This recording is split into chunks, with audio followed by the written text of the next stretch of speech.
Hey, this is Dave. Welcome back to my channel. Today we're going to talk a little bit about modes.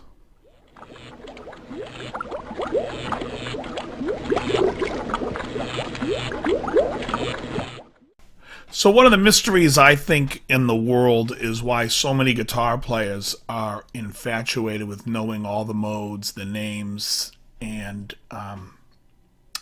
while every other instrument seems to not care or gets by fine without it. So, for those that don't know what modes are the different varying starting points in the major scale. Well, not just the major scale, but all the scales. So, let's just take the major scale for a second. So, if we take your major scale of, do, re, mi, fa, sol, la, ti, do. I'm not even going to sing it. You don't want to hear me. You don't want to hear me sing. So if you see the major scale starting from, like, let's take the key of C. It's the easiest to talk about. It has no sharps and no flats. We start with C. We go C, D, E, F, G, A, B, C. We refer to this as the Ionian mode. Why? I don't know. It's whatever the Greek name, what it means. And the second position is the Dorian mode, which starts from D to D. E to E would be Phrygian, F to F is Lydian, G to G Mixolydian, A to A Aeolian, B to B Locrian.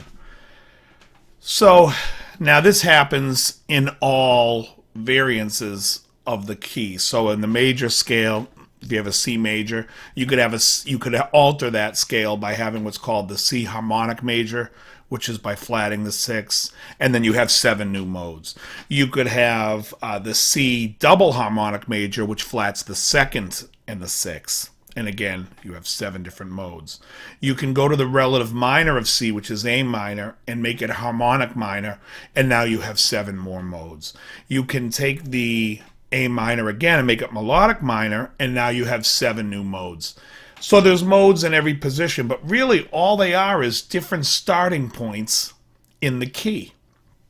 Why I find this to be like so concerning to me is that people are fascinated with knowing the name, but what it does is, in my opinion, it muddies the communication between you and other players, and also you and yourself. Now, when you look at a guitar neck or you look at a piano, you see all the notes. Maybe on the guitar, someone who's not hasn't gotten there yet, but they're working towards it, they're looking to see every note. Somebody says to you, play a B flat, you know exactly where B flat is in all the different places on the guitar. On the piano, it's much easier. It's the same. Looks the same. So when you play music, if we're playing in the key of C, and let's just say the song, the progression goes D minor, C to G. Well, this would be in the key of C because the D minor has an F natural in it, which tells us that it's not in a sharp key.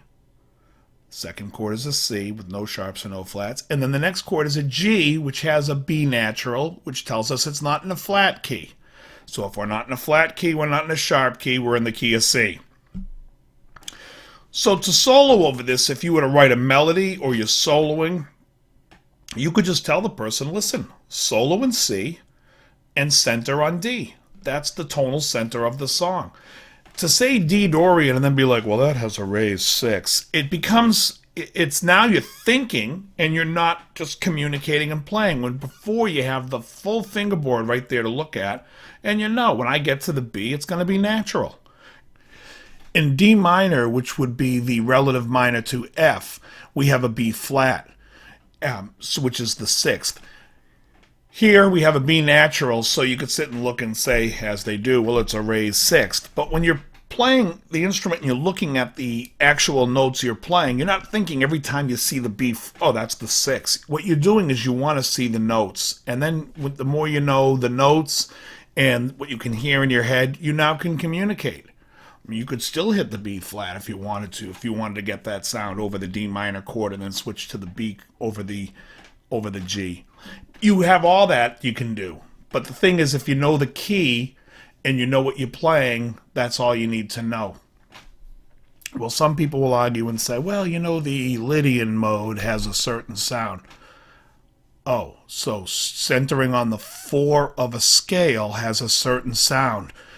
but it only works if you call it Lydian. It's ridiculous. It's like if we're in the key of G and I start on C, or I'm centering on C, I get it. The F is sharp. It's a sharp 11 or a sharp 4, however you want to see it. And it has a certain sound. We get it. But to communicate, if you're talking to somebody, very easy to say, we're playing in G, center on C. You got it? Good. It's just to me, it communicates better with, and then the more you do it, if you want to learn the modes, you can learn the modes. I think I know them because I was a young kid and was like so thinking this was the way to go. But what did I know? I mean, as I got older and started playing and working, it was very clear to me soon that it didn't matter and that nobody even wanted to hear it, and that the other musicians, like classical musicians, don't use it. Anyways, for now, have a great one. Peace.